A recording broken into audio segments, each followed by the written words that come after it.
to Lena. Thank you. Good evening, everyone. My name is Lena, and I am Brownsville Public Utilities Board Energy Risk Manager.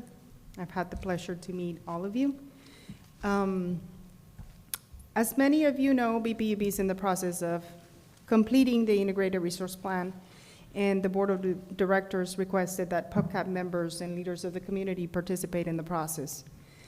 Welcome, and thank you for being here tonight. This is workshop number 3 of a set of 4 workshops.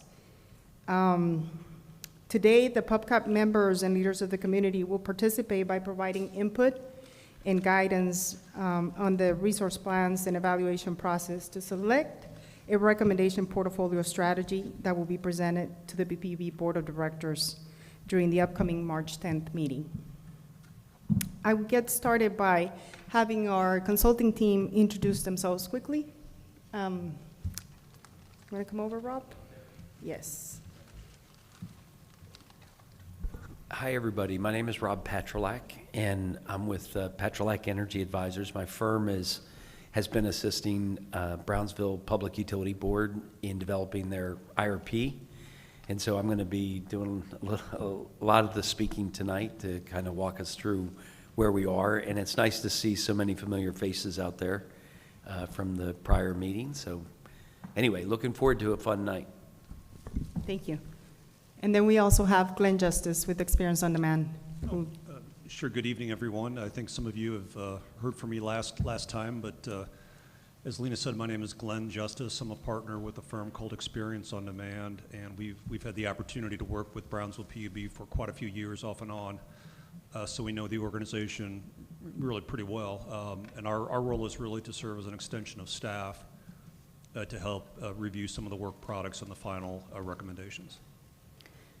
So I know you guys are familiar with the group that we have here. We did expect that new participants to be part of this workshop as well, so we had introductions of them all over again. In addition, I would like to introduce the new Power Supply Director, Mr. Corey Carswell. And Corey brings a wealth of experience and expertise to our team, having most recently served as the Regulatory Affairs Policy Leader and Market Operations Engineer at the Electric Reliability Council of Texas. In the future, Corey will be leading some of the Integrated Resource Plan efforts. Okay, before we get started, we will appreciate it if all of you will introduce yourselves. We like to keep record as to who was here, and if you can just provide a quick description of who you are and the company you're representing, that'll be great. We can get started right there. Luz Marshall, BISD. Daniela Sosa, SBA 504 program. Carmen Nordek, Medical Insurance Brokerage. Araceli Aguilar from Gomez Fragoso and Associates. David Ramirez, CEO, Brownsville Board of Realtors. Joe Medrano, Small Business Owner, Brownsville. Patricia Cavazos, BISD. Jerry Briones with the Greater Brownsville Incentives Corporation. Thank you. Thank you and welcome again, and thank you for being here tonight in the middle of festivities in Brownsville. This talks about your commitment. It shows your commitment to the citizens of Brownsville. Thank you. We are looking forward to continue working with you all in a successful integrated resource plan. Rob will be leading the integrated workshop at this time. Go ahead, Rob. Thank you. Okay, great. Hello, everybody. And before I get started, I do want to point out that there's a gentleman by the name of Roger Schiffman who has been working with me as part of the project throughout this effort. And so I just wanted to take a minute to recognize him. We've worked together. Oh, boy, it's been probably more than 20 years we've worked together. And so he's going to be listening in, and he'll be maybe interjecting if there's some questions, or if I miss something, he'll make sure to keep me straight. So anyway, so Roger's out there. I just wanted to explain that. So what we're going to do tonight, and let me just move the slide forward.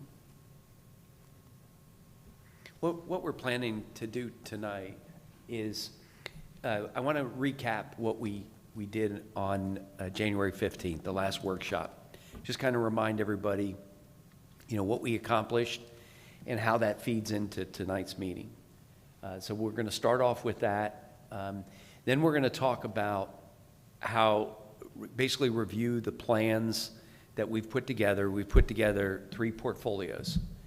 And later, there's going to be an exercise where we break out into 3 teams, and we're going to each cover, each team is going to cover one of those portfolios and be able to summarize kind of advantages and disadvantages and then present out to the team. So we're going to review the resource plans first before we break out into teams. We're going to talk about the evaluation process and how we developed, basically a ranking based on the input that we received from you last time. And then we're going to be asking you to kind of look over that. Did we get that right? Did we misinterpret something that was said or what have you? But we'll go through that as well. And then, like I said, we'll break out into different teams. So the first part, which is the presentation part, is going to be about an hour, maybe a little bit less than an hour, because we're going to cover and explain, some of the details to it. And then the remainder of the night is going to be really broken out in teams, and it's going to be very interactive, and you guys are going to be leading it. I don't think we're going to actually go 3 hours. So I know that there's some events tonight, and so maybe we're going to get out of here a little early. So I just want to mention that. So, and then we'll talk about next steps as well. Any questions from the group before I move forward? Okay. All right. So if you remember from the January 15th meeting the workshop that we had, we covered several key things. One thing, we had Mark Kwan, another person on my team. He went through in detail about the load forecast, because we want to make sure that, if you're developing a power supply plan, you need to have a good view of how much electricity demand is required over the next 25 years as part of developing that plan. And so we went through that in detail last time. We also went through, at a high level, energy prices. So where we see energy prices that we incorporated into our analysis, as well as fuel prices, where do we see them going over the next 25 years? And then we also talked about the different resources that we were considering that would be incorporated as part of the plan. And so we have this, as we discussed last time, a model that optimizes. It basically looks at, all these data information. It looks on an hourly basis, so it actually is solving, what's the electricity demand for 1 hour, and what's the supply that Brownsville has available, and it calculates that over a 25-year period, and it calculates some numbers. And we're gonna talk more in detail. You're gonna see those results tonight on what we accomplished. So, as far as, the presentation last time, that's really what and that took about 50 minutes, if you remember, to go through that. However, then we broke out and we did what I'll call the evaluation matrix exercise, where we broke out and let me flip to the next slide. Basically in this one, what we did was, we recognized that we had 7 different areas that we wanted to look at. And those 7 areas were environmental, social and economic, reliability and resiliency, technical and operations, policy, regulation, risk and uncertainty, customer impact and costs, and then there was another category. And if you remember, we all broke out into 7 teams. First, we said, okay, give us your thoughts on any of those items. And so you took yellow stickies and you wrote your thoughts, that the points that we wanted to, that were most important to you to incorporate, and we put them on the appropriate chart. And then after we went through that exercise, we broke out into 7 different teams, And the teams looked at those little yellow Post-it notes, and then they wrote statements about those different categories and what those little Post-it notes, what they identified were most important to the community here, to the participants and the community here. And then from there, all 7 teams presented those statements and presented kind of what each of those teams felt was important about each of those different categories. Okay? And then, after that, we went individually and I think we gave everybody 5 dots.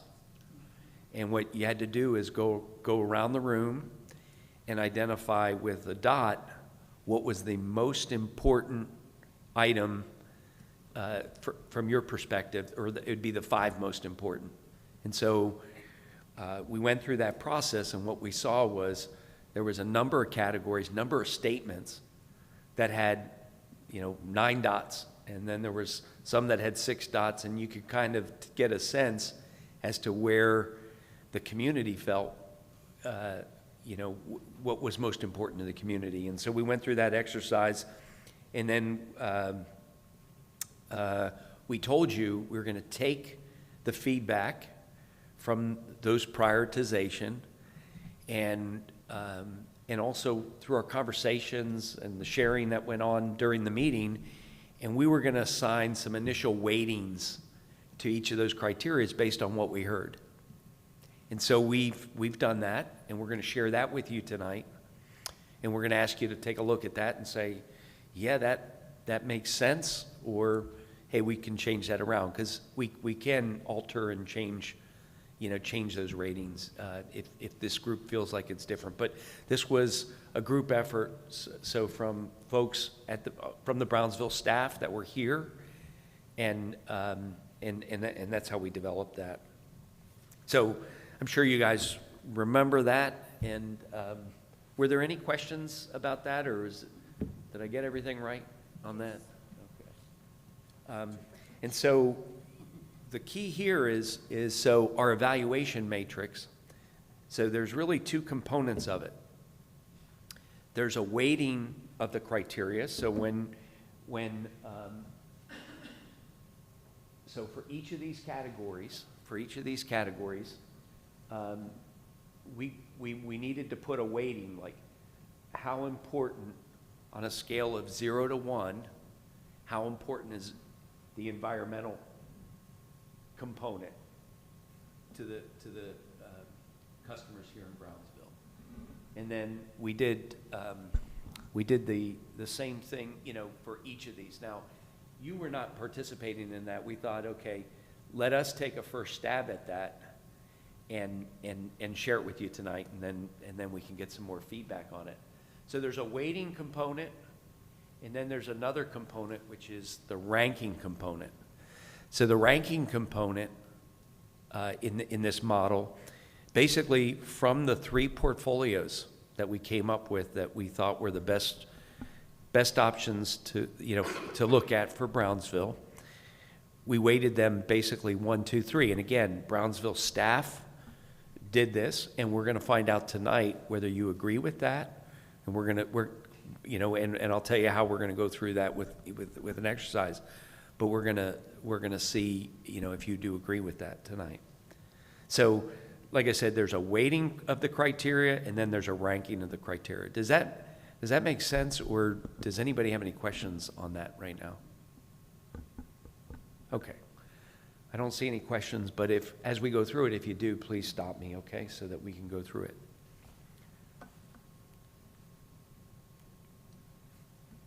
Okay. So what we did, we took, all those flip charts that you guys had all the yellow stickies on, had all the dots on, and you created the statements. And what we did was we summarized those results, and I'm sharing them with you tonight. And these were the areas that scored the highest number of dots. And I'm gonna make some comments about kind of what our dialogue was as a team, because because I'm going to be, you know, if there's a disconnect, I want to talk through that as we go through that. So let's take a look at the first one here, which is social and economic. And that got the most votes. And, you know, there was a comment, you know, as far as ensure mission of utility is to develop leaders in the community as well. There was also a component here about the idea that bringing business, bringing jobs to Brownsville, bringing revenue to Brownsville was an important component. And so we believe, you know, you guys picked, you know, 9 of you, which was the highest number, selected that as the important, and that's the way we interpreted it. So we interpreted it as, you know, if a project or something, if one of the portfolios we feel like brings, you know, more jobs to Brownsville, we're going to rank that at a higher level than something that would not. And so we'll talk about that some more. The second one up here was reliability and resiliency. That again scored very high. That was also 9. And, you know, basically what I heard and what the team heard was that the Brownsville community wanted resources that were accessible to customers, and they should be reliable long-term and resilient. So one of the key components that was talked about was resilient during natural disasters, weather conditions, you know, extreme weather conditions, and that type of thing. And so when we were doing our weighting, we weighted those items very high, okay? And you'll see as we go through this. The third item that scored really high was environmental, and that was a 6, and that was right up there with cost. So you know, again, we heard, you know, through conversation with all of you during those, you know, during the, you know, the whole dialogue that you were going through as you were putting together these charts, that those were 2 very important items to you. From the environmental perspective, what we heard was something that was very important was the concept of getting access to grants or production tax credits or investment tax credits. So one of the attractiveness of renewables was the concept of a lower cost resource. And so we feel like we've captured that point, but that was what we heard in the dialogue. You know, as far as customer impact, rate stability, you know, around cost, we heard that come really clear that was a significant priority for the citizens here in Brownsville. The next one on the list was policy and regulation, and as well as other, and they both scored 5 on that particular night. And again, policy and regulation, if you look at the write-up here, the whole concept here was the idea of trying to get either grant money to support the building of fossil through the, you know, the Texas bill that would help, you know, that's encouraging fossil building, and the idea of using political capital to try and attract that, and as well as renewable. Again, renewables under the Inflation Reduction Act, that also gets grants or credits. And so there was a high desire there for us to get help, which would obviously help the community and keep prices low. And so, you know, that kind of went hand in hand. And then the other component that was, you know, I think, you know, relatively high was the idea that everyone wanted extreme transparency through the process. And that's why we're having these public meetings and we're involving the community. And, you know, we're always available to answer other questions, you know, any questions that you have related to that. So those were the top ones. And I'm going to show you the next list, which is, you know, basically the ones that scored a little bit less. They're all important, but when we're doing our weightings, we weighted these at a lower level than the ones that scored, that had higher number of votes. There was, another statement that was around, the mission is of the utility, another statement that was around, technical and operation, where you wanted diversified power sources that insulate Brownsville from swings in fuel prices. You had, customer impact, so someone had proposed, a real creative rate-making approach of having tiered structure fees. You saw that, those scored. Risk and uncertainty had 3.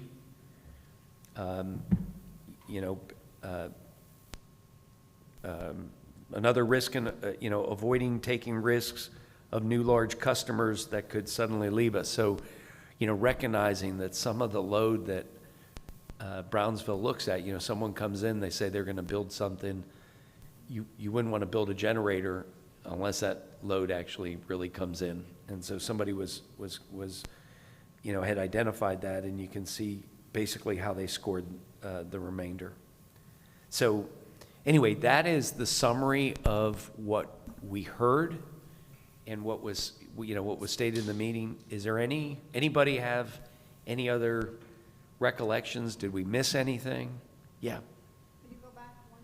Yeah.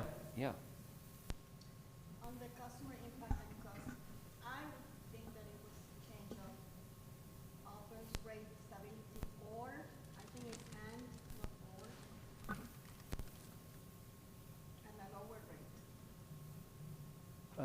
Okay, for the So number 7, yeah, select strategy that offers rate stability or a lower But I rate think it was and a lower rate. I got you. and lower. Okay, all right, thank you, yeah. Yeah, that makes sense. All right, well, thank you for that.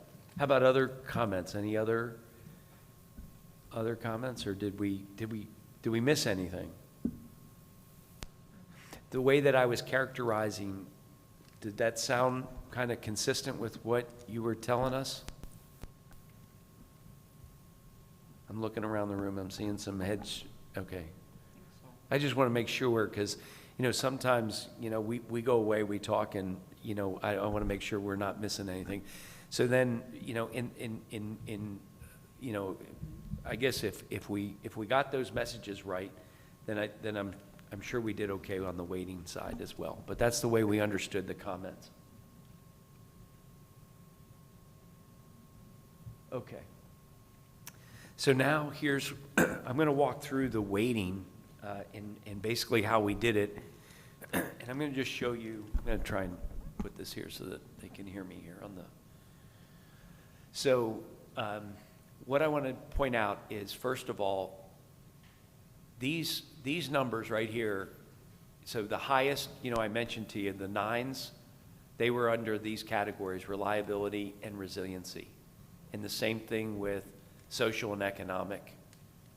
And I kind of put these up there to kind of help you understand why we made the weightings that we chose to do. So let me start with kind of the highest, and then we'll move down the list. So because we heard about the importance of reliability and resiliency, and that it scored so high, we actually, on a scale from 0 to 1, we decided to make that a 1, because what we were hearing is that's important to you. Now, I do want to point out that there are times where Brownsville PUB is not in control of whether or not there has to be a brownout or a shutting off of power.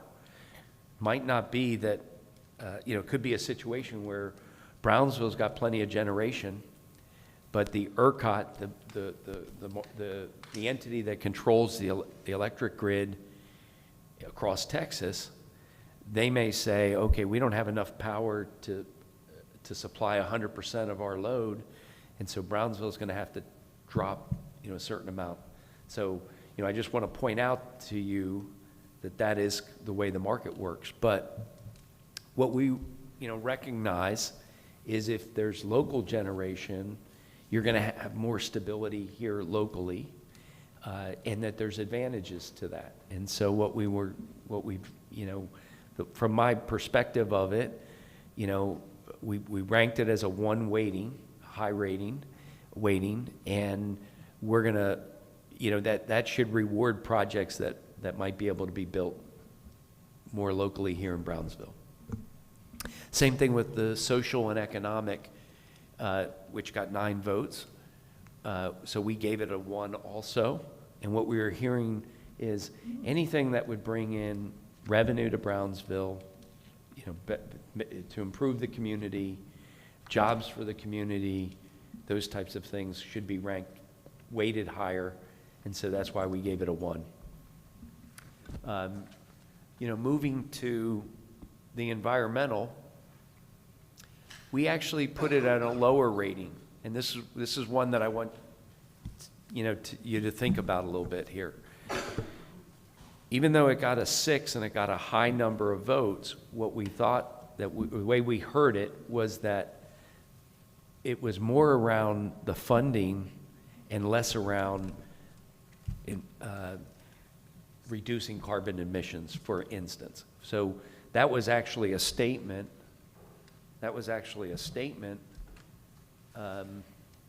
Select power resources to reduce carbon emissions, and that got actually zero selection.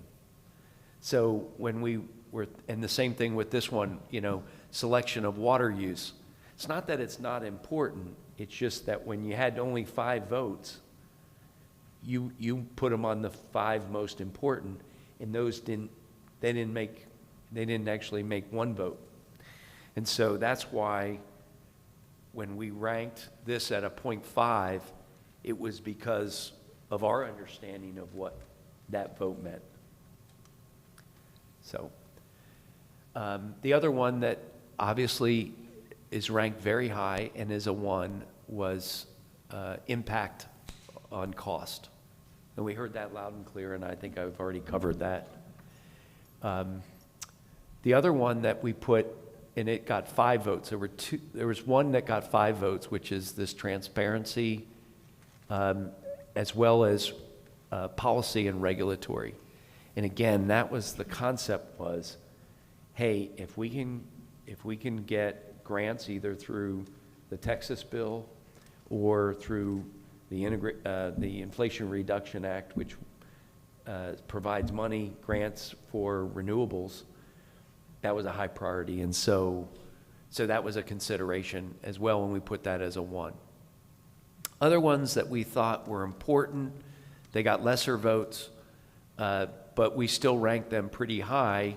We said risk and uncertainty, we put that around a 0.9 on a scale of 0 to 1. And then the technical and operation we put as a 0.85. So that's really how we did the weighting. And the way that we're going to do this tonight, so I'd like to get your reactions, again, just comments on this tonight, or right now. But then when we break out into teams, there's actually going to be 2 things that you're going to be focused on. You're going to be focused on the portfolio, and you guys are going to be talking about this weighting and making sure that that group feels either good about the weighting or wants to, kind of share with the group. So are there any comments on the weighting and the way that we did it, or do you think, and maybe just head nodding, does it seem to capture what you recall? Does that seem like a reasonable weighting system based on your perspective of Brownsville's customers and yourselves? Rob, I think it's important to bring up that this is not said.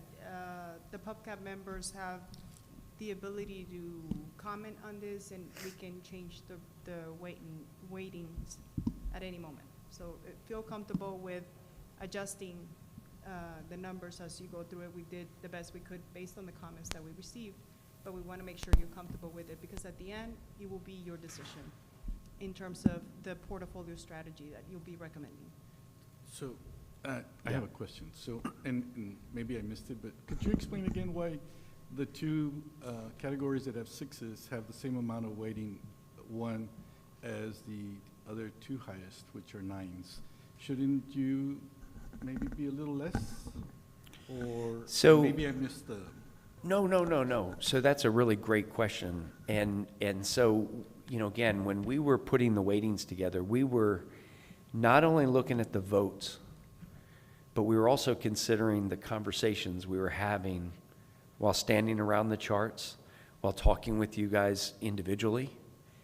And so, quite honestly, cost, I would have expected that to be 20 votes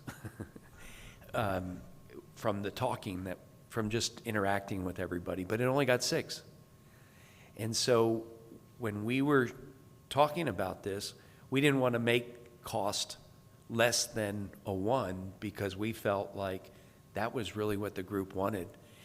And so there's no perfect example. We were, and I want to tell you, we were talking about, well, how can we make this a mechanical, a calculation? There really isn't a good way to do that. It's a little bit subjective. And so that's why tonight we wanted to put these in front of you. And I wanted to take time and explain how we did this and why we did it so you can be thinking about it. And when we break up into teams, there's 2 things you're going to focus on. You're going to focus on one of the portfolios, and you're going to focus on this. And you're going to, your team is going to say, are we good with this? Do we want to change this? And that's what Lean is referring to. We're going to have the opportunity to make changes, but you need to think through kind of, what is it that you really want it to be? Because we can't adjust it. But this is what we heard. This is what we think you said. So thank you for that question. Any other questions on that? Yeah, Rob, just to kind of clarify a point, to see if I'm a little bit confused, and maybe others are too, but for the purposes of this slide and what you just went through, Yeah. you're really just talking about the weightings in terms of what's important. That final column, the weighted score, really doesn't have anything to do with that particular aspect of the discussion. That weighted score is really going to come into play later. Yeah. Okay. Yeah, so, as I mentioned on this slide right here, there's 2 important components. One is the weighting, which we just spent a few minutes talking about. And then the second part of that is how does the portfolio rank, how do the portfolios rank against each other? And we're going to talk about that in a minute too. But it's those 2 components that put either a higher adder on a portfolio or a lower adder on the portfolio. It's the multiplication of it, of it. Does that help, or is that clear, or should I make another run at it? Because I know it's a little different, but. So the numbers on the screen have nothing to do with the weighted scoring, right? Because I was trying to, all the numbers are the same, but the weighted score is different. The weighted scores, yeah.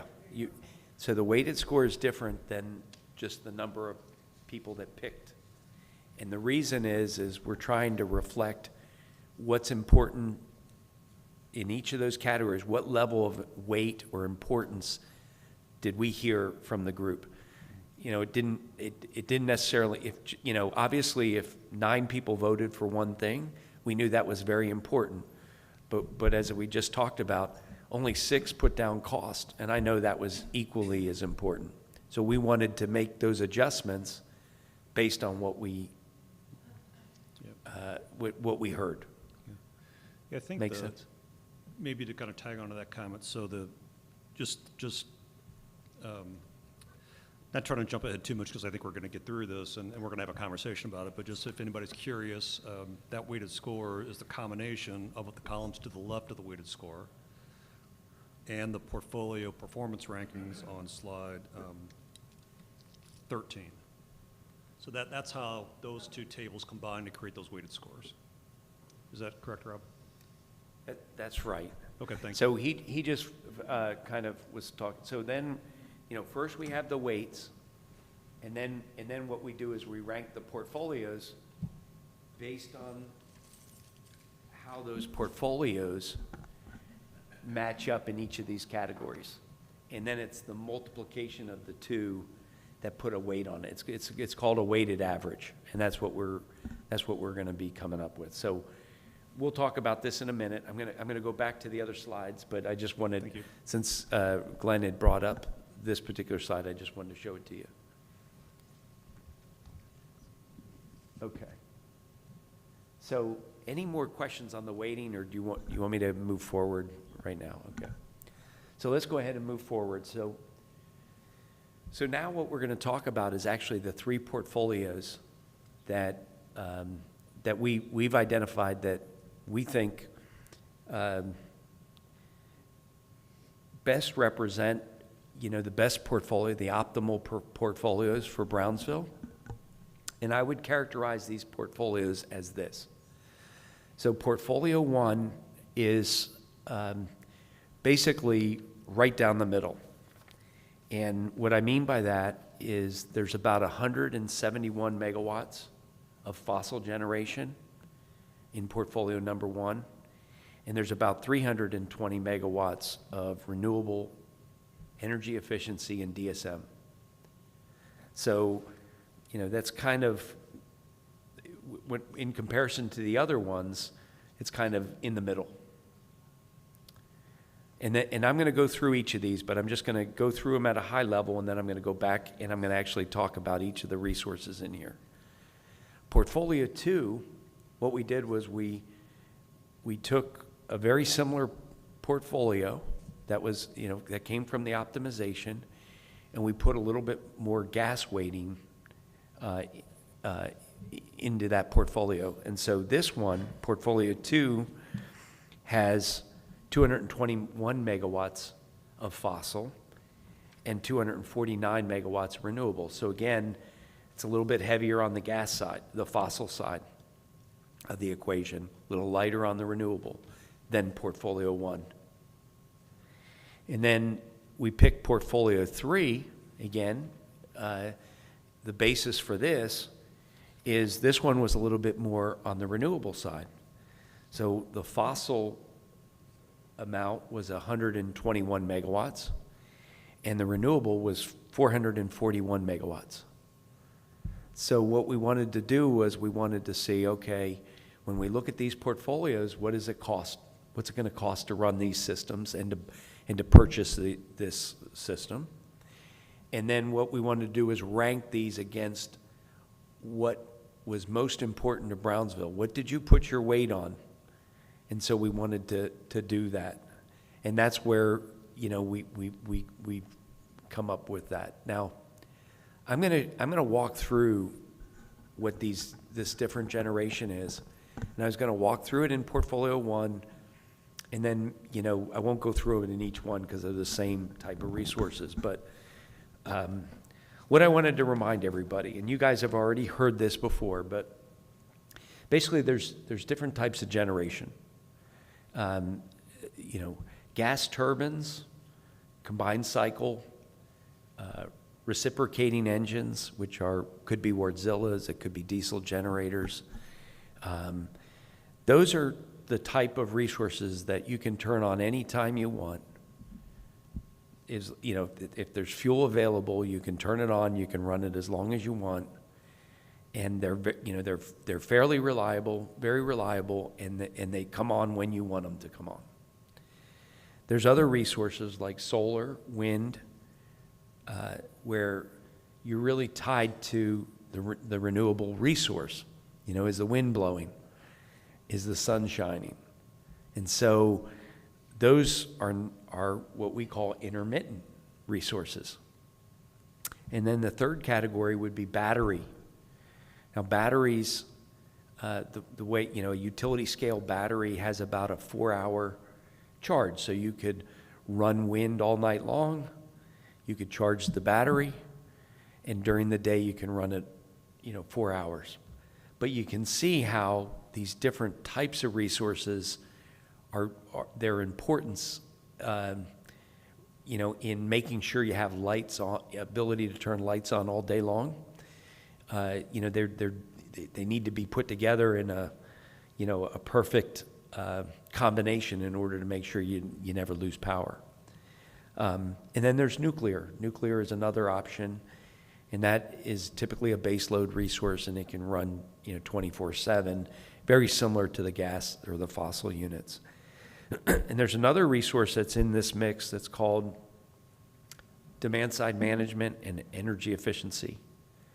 And that concept is that during certain peak hours, there's certain customers that would be willing to actually get paid in order to shed their load for a couple hours during the day, or several hours during the day, in order to get a payment and do that. And so that allows, again, when you're trying to balance generation and load, if you shed load, you basically, it improves the reliability of the system, and it reduces the cost for Brownsville. And so that's what demand side management is. And then energy efficiency is, the idea of spending money to buy more efficient light bulbs, more efficient stoves and refrigerators and those types of things. And that's what energy efficiency is. So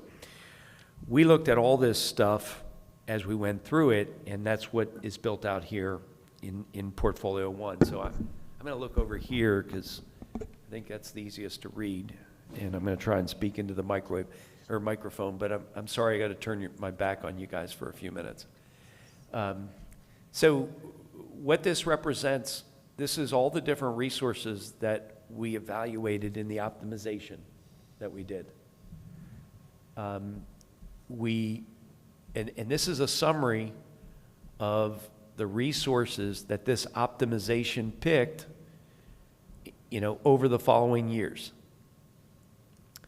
And you're going to see some of Brownsville Public Utility Board resources go away. And those resources, the top one here is AEP Desert Sky Wind. That's a power purchase agreement that goes away in 2030. And so when that goes away, we're going to have to replace that. And then the AEP PPA, that's a 50 megawatt power purchase agreement. And that's an all-source one that's provided by AEP. So all-source, that just means they're going to get us power. It could be renewable, it could be fossil, it could be nuclear, it could be whatever they have available, but they're going to give 50 megawatts of that. And that goes away also in 2030. And so we had to incorporate that as part of the plan. And then there's another one that's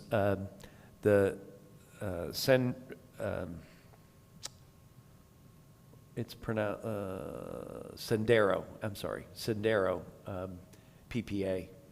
And that goes away in 2041. And so we're reflecting those as negatives here. But then going down, what the model was telling us when it was optimizing was there's some benefit of looking at some energy efficiency. So here's how we did the energy efficiency. So right now, Brownsville doesn't have programs, how to offer the programs, and how much you can get from them. So we just let the model, at least initially, we wanted to see if Brownsville was a good fit for that. And so what we did was in 2026 and 2027, we said, okay, we'll allow the model to build 0.3 megawatts of DSM or energy efficiency if it's cost effective. And we're going to let it do that in 26 and 27. We're not going to let it do it anymore because we didn't want it to build out across and change the rest of the plan.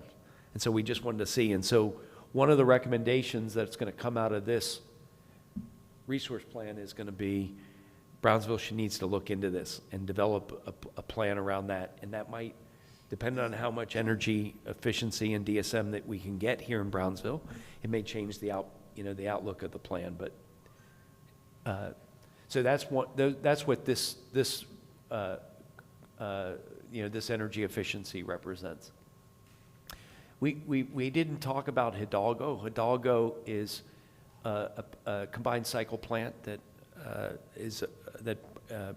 Brownsville owns partially with Calpine. And so that's, of course, was included as a resource in this plan. And then the next ones, and this shows, again, what the model was saying, hey, based on the cost, based on the needs, this is what it recommends to build out. So this is IRA, new battery, ERCOT South hybrid. What does that mean? So IRA stands for the Inflation Reduction Act. So what this is this resource, which cost this for this battery, which the cost was developed, taking into consideration getting federal subsidies that were going to help make these resources cheaper. The model said, hey, we can use some of that, and so it placed in a couple battery, and they call it hybrid. So the hybrid part is where you combine solar and battery. And in this case, you're combining 30 megawatts of solar with 10 megawatts of battery. And that's why, so these two, this solar here and this battery here, kind of go together. And then it also said that it was economic to look at some, another 20 megawatts of solar, not part of the hybrid. This next one, which is IRA new wind, which has 25 megawatts going out through 2032. This is a 25 megawatt wind turbine.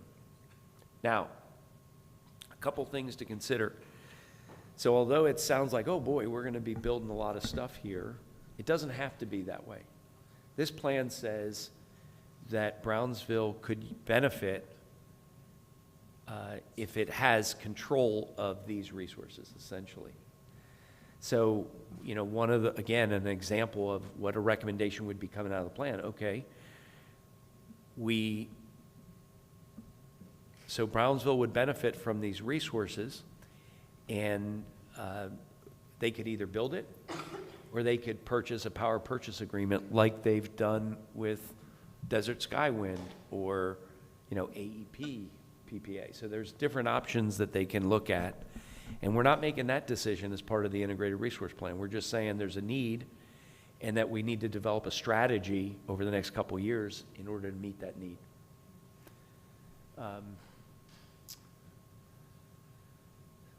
What else? Okay, so then these next items here are new battery, ERCOT, utility.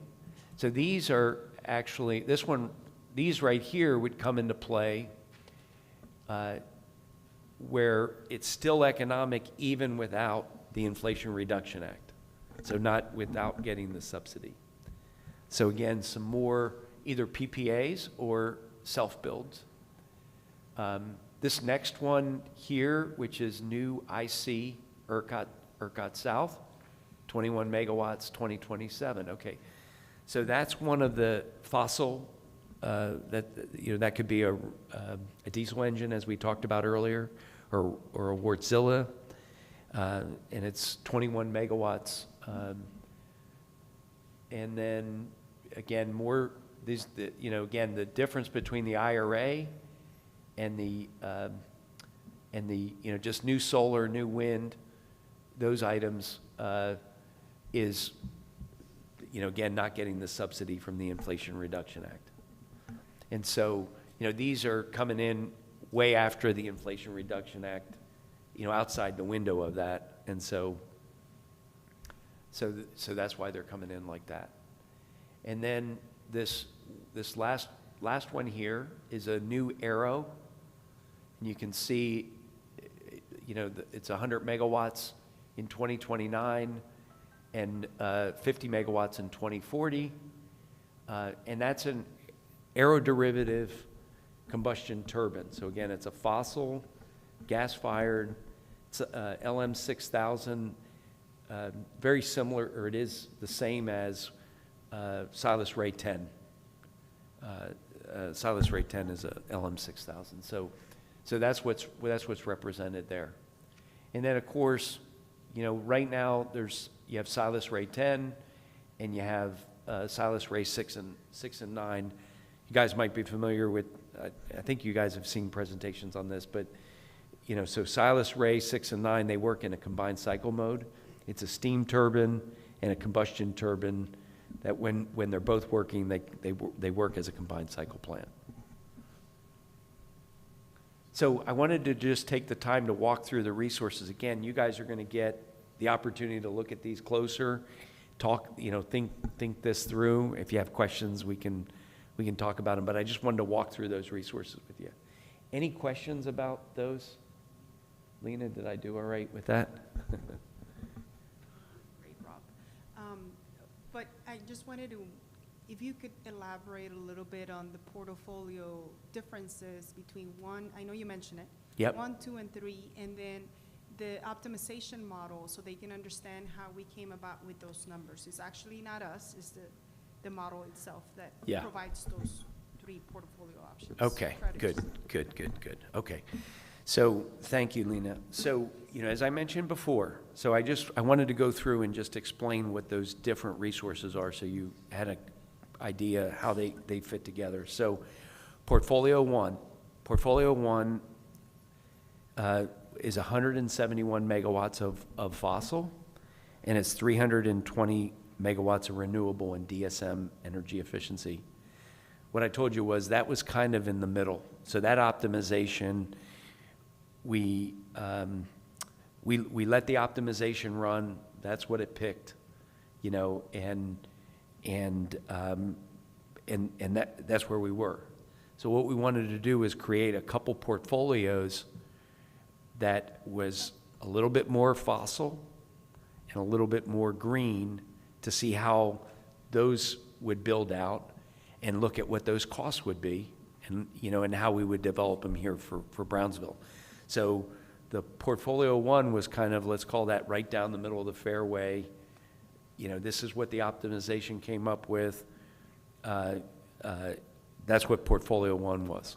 Portfolio 2, what we did was we put, we had the model put in some more fossil, and so as a result, when it optimized, it took out, it made less renewable. And so this breakdown for this is 221 fossil and 249 renewable. So you can see it's a little bit more fossil, a little less renewable than Portfolio 1. And then when we went to Portfolio 3, this is the one that would be, I guess, a more green portfolio. What we did was we said, okay, in this, we're going to constrain it. We're only going to let it build 2 aerodynamic, 2 combustion turbines, and we're going to let it build out renewables. Well, when we did that, and it forced in 4 reciprocating engines, and that didn't give us the outcome that we wanted. And so what we did was we reran it, and we constrained it so that it would only build 2 Wartzillas, and it would build out more renewables. And so this is the portfolio that it came up with. And so this is 121 megawatts of fossil and 441 megawatts renewable. Now this, and you're going to see here in a minute, in a second. So you're going to see that Portfolio 3, because we were forcing in the renewables, we were trying to build it out a little bit more, it's the most expensive of the 3 plans. And let me tell you what these costs are. So this right here is the total operating costs, and what this is when we ran the model, and it solved basically on an hourly basis. It would look at what's Brownsville's load, what's the generation, you know, what's it paying to serve its load, what's it receiving revenue, and it does it every hour for 25 years, and it comes out with a net operating cost, and it brings into all the PPAs, all the generation, and when it comes out with 25 years worth of costs, and what we do is we take the net present value of that, and we bring that back into one number, and that net present value for portfolio one is $993 million at net operating costs. And you can see, obviously, portfolio two is a little bit less than that, and portfolio three is a little bit more than that. Would that be per year? No. So what we do is when we run this, we actually are solving it every hour for 25 years. And so there's a 25-year stream of costs. And what we do is we use time value of money, which is, pulling it all back based on a 5% interest rate. We bring it back into one number so that we can compare them, because it's really difficult to compare 25 years of revenue and costs and then try and figure out which is the best. So the standard approach is to bring it all back as a net present value, and that's what that represents. So it's kind of bringing it all together. And the carrying costs, just to kind of explain this, so when these plans start building, generation to meet this load, you got to go out and take a loan.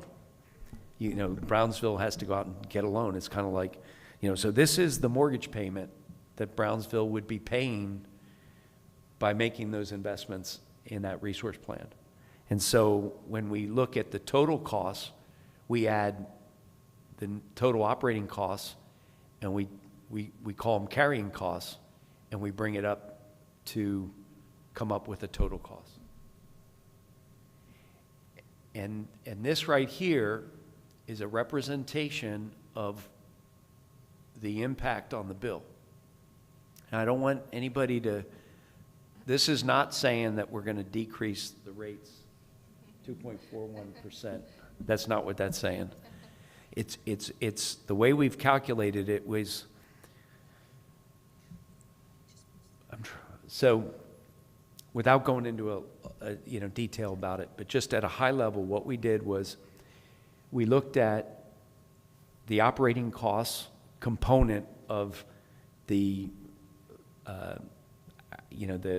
dollar per kW rate, and we basically calculated how that was going to change over the 25-year period, and then we took an average of that.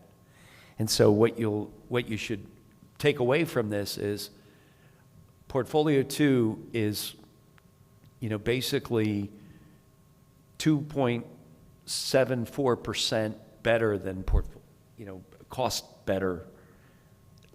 less than portfolio one. And portfolio three costs 1.97% more than portfolio one. So again, you can see right here that this is the lowest cost plan. It's going to have the least effect on your bill. These more costs, they're going to have a higher cost impact on your plan. Excuse me, so would I take my monthly bill, let's say it's $200 times the 1.9%? So that's the, no, I wish we could. So we would have to do a rate study in order to figure out exactly what it is on the bill. Okay. What I'm trying to do is just show relatively which plan is better and what would be a likely impact on your plan. So what I could tell you from this is going to have the least impact on your bill, and this one is going to have the most impact on your bill.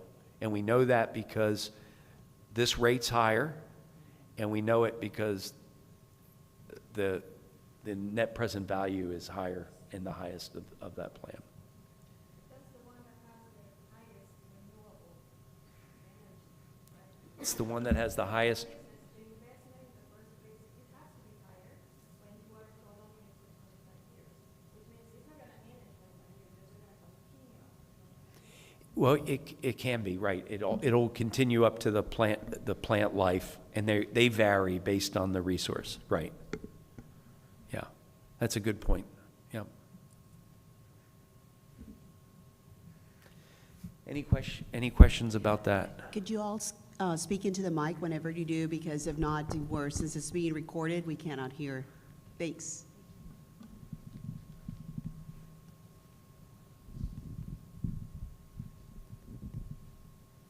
Okay, I'm just gonna, so how about other questions? Because that's a lot of stuff that I just went through. Any other questions on that? Is it clear? You guys feel comfortable with that? Okay. All right, so next what we did. So we talked already about the weighting that we went through and how we did the weighting. So here's where we go through and we say, which portfolio do we think ranks 1, 2, or 3? 3 being the highest and the highest score, and obviously 1 being the lowest score. And so basically we looked at each of the portfolios for each of the categories, and we basically made a determination. And we want you to weigh in on this as well, right? So so from an environmental perspective, I told you that portfolio 1 had the most fossil, portfolio 2 had the second most fossil, and portfolio 3 had the least amount of fossil. So the way we ranked it from an environmental perspective was 1, 2, 3. Does that make sense? I think you messed up with portfolio 1 and 2. Yeah, portfolio 3 is most renewable, and portfolio 2 is the most fossil fuel. Did I Yeah. just say that wrong? I'm You sorry. You just said it backwards. That's it. Did Just I? clarify. Oh, okay. Yeah. All right, long day. Yeah, that's right. So portfolio 2 has the highest number of megawatts of fossil, and so it's ranked the lowest in that category. So just to clarify, three is better than 1. So it's 3 is the best, 1 is the worst. Okay. Right, and it represents the most green case, number 3, and number 1 is the least green case of the 3. But You said 3 is the best and 1 is the worst, so 1 of the 2. I'm sorry, yeah, two is, yeah, portfolio 2 has the least number of renewables, yeah. Yeah. Yeah.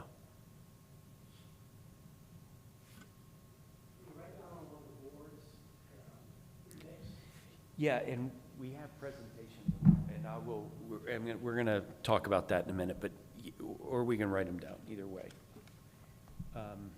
Because that's, yeah. Okay, so then the next one here is around reliability and resiliency.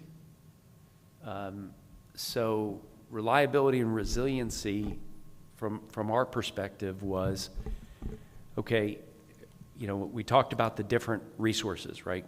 Your gas-fired CTs, rice engines, combined cycle, we can turn them on. We know we can turn them on, we can turn them off. Solar, wind, it really depends on, what time of day it is and what's going on. So again, when we looked at resiliency, we put the highest fossil portfolio as the 3, the highest renewable as the 1, and 2 in the middle. Does that make sense?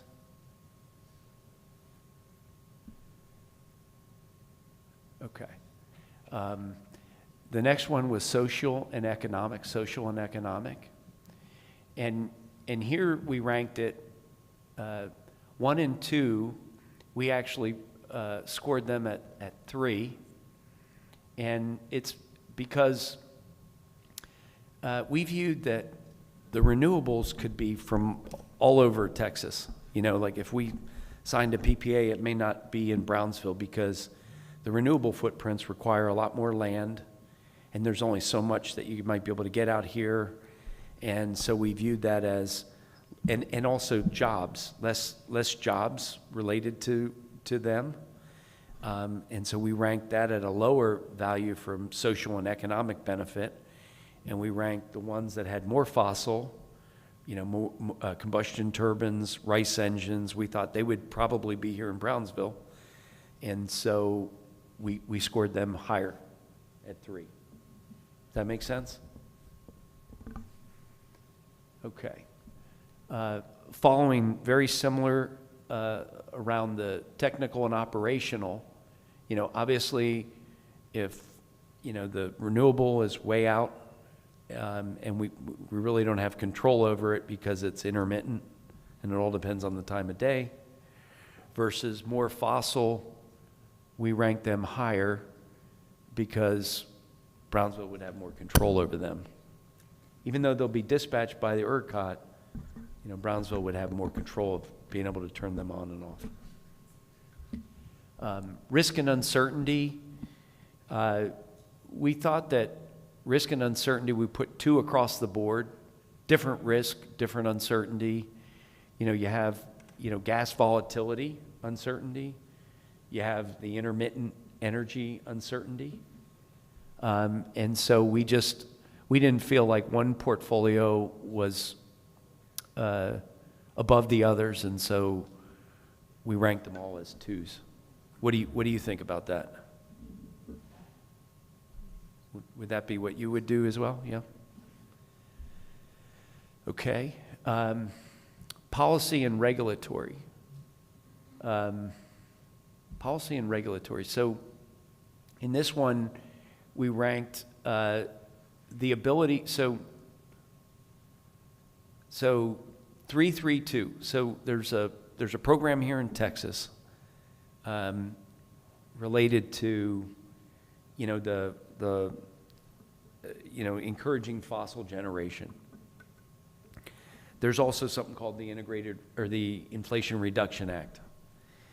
And I think and I'm going to ask Glenn and Lena to help me with this, but I think that we ranked at 332, I think, because there's a perception that maybe the Inflation Reduction Act availability is, under the new administration is probably going to be maybe less certain than the Texas bill that is encouraging fossil. And so we didn't rank it a 1, but we put it down in the middle, but we thought it ranked a little bit less than that. And so that's how we came up with those numbers. Does Lena and Glenn, is that kind of what we were thinking? That's what I recall, yes. Yeah. And I think a big part of it has to do with the new administration supporting more fossil fuel versus renewables. Yeah. Does that, everyone feel like that's a fair representation? And again, when we break out into teams, if you guys change your mind, we're going to talk about that. But that's what we came up with. And then cost, it was as simple as,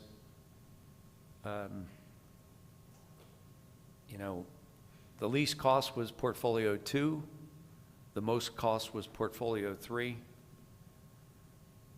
So the highest score went to portfolio 2 related to cost, and the lowest score went to portfolio 3.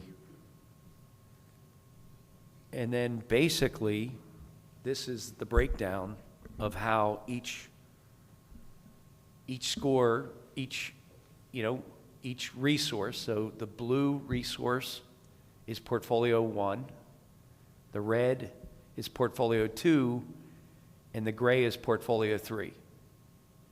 And for each of those, the model, just represents, basically does a raw score of each of the different categories.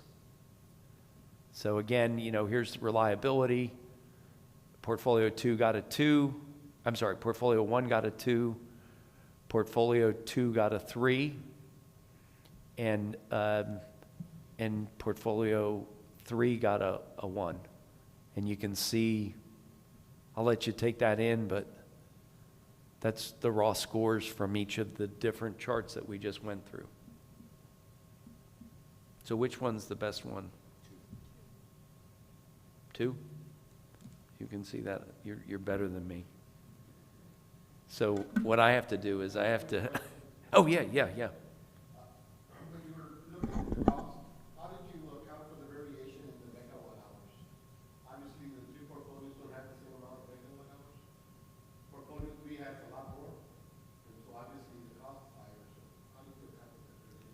Yeah, that's a great question. So a production cost model, the way the production cost model does, and we used a model called Encompass. There's other ones that can be, that are used. So each resource for Brownsville is in the model, and the model actually forecasts how much each resource is going to run, given gas prices, given the energy price, a forecast of the energy price for ERCOT. It actually models every hour. It models for every wind plant. We have a profile that is based on NREL profiles that say this a wind facility in Texas is going to be it's going to be producing this much megawatts at these different hours during the day. So every resource is actually in the model with assumptions like that. So you have the same with solar, you have the same with your generation, and what drives how many megawatts of generation you need, that would be your load forecast. And so we developed a load forecast, an hourly load forecast.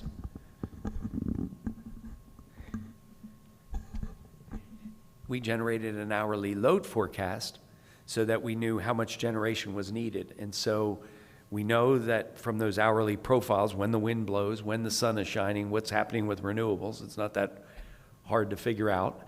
And then basically the model then calculates how much the combustion turbine or the combined cycle or whatever needs to run. And so we could tell you how many hours every plant is running over the next 25 years.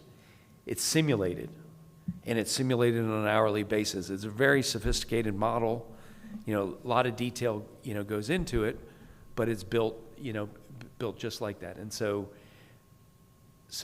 to calculate the revenue that you just asked about, so every resource, at a certain megawatt, each hour we have an energy forecast that we bought that was purchased from vendors that do that.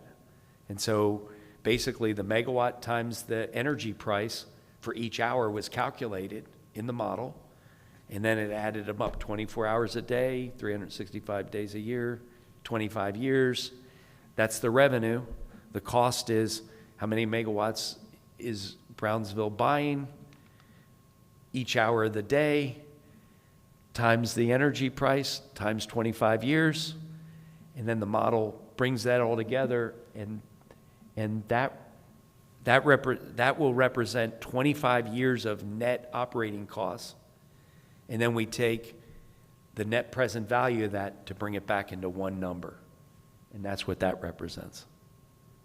Does that answer your question? Yes. Pretty sophisticated model, right? Yeah. Any questions on that?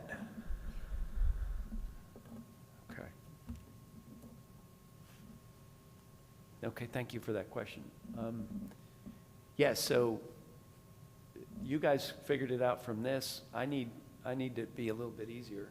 And so looking at the weighting that we just went through, looking at the scoring that we went through, looking at the costs we just went through, if those are all correct, then this tells us this is the average raw score. That's if we take all 7 of those categories and they were all equal to 1. That's no weighting at all. That's what the blue represents, no weighting at all. And then when we took into consideration the weighting that we believe we heard from PUBCAP, that's what this weighting represents. And so sometimes you get a plan where the average weighting is better than one portfolio, but the weighted average is not. In this particular case, they both, portfolio two's average raw score and the weighted score are better than, they seem to have scored higher than both of the other plans. So it makes it a little bit easier. Sometimes it doesn't work out that way. Any questions on that?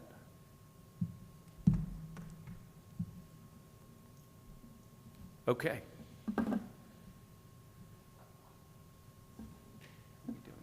Okay.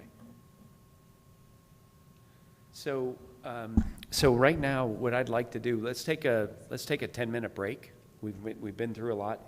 Let's take a 10-minute break, and then let's move into basically our next plan, which is to do the where we're going to divide you up into 3 groups, and each of you are going to be looking at one portfolio, and you're going to look at the weighting of the plans and the ranking of the plans.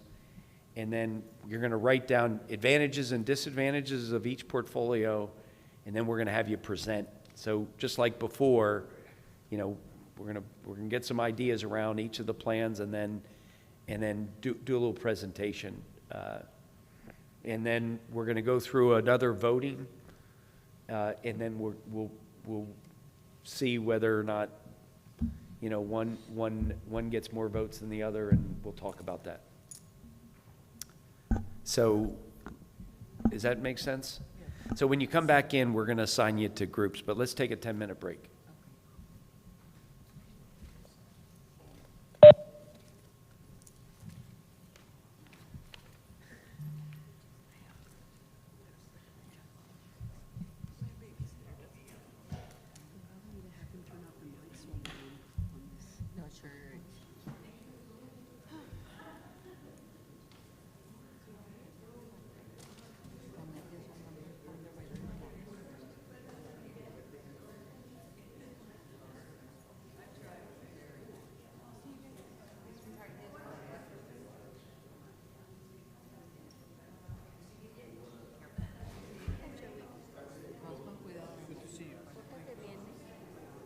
Te voy a andar checando.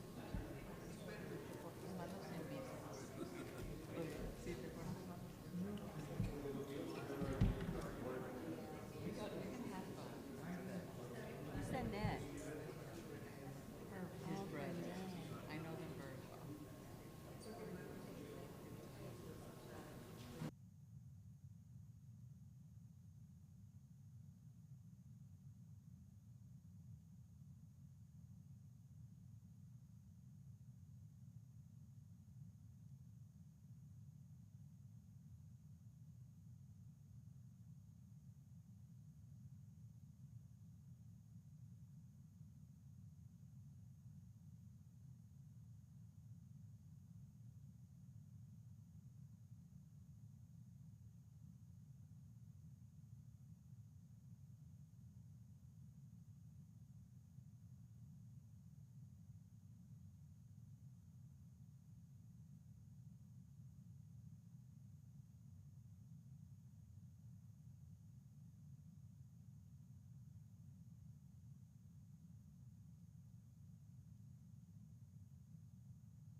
same, no, we're not doing that? Okay. The last one? But they were here, I mean, they Yeah. heard. Okay. Majority votes, if anything.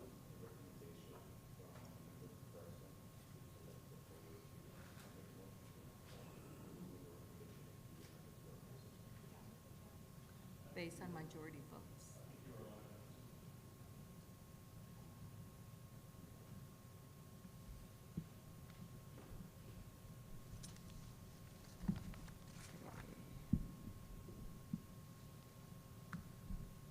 So, we have discussed, during this workshop, and we're going with the majority of the vote for portfolio number 2. We don't have a quorum at this time, but we'll, reconvene, to have a quorum in March, at the next March meeting. Thank you. Everybody in favor? So moved. Favor? Yes. Yes. Okay, so we'll go ahead and table this for next month to have a quorum for the decision.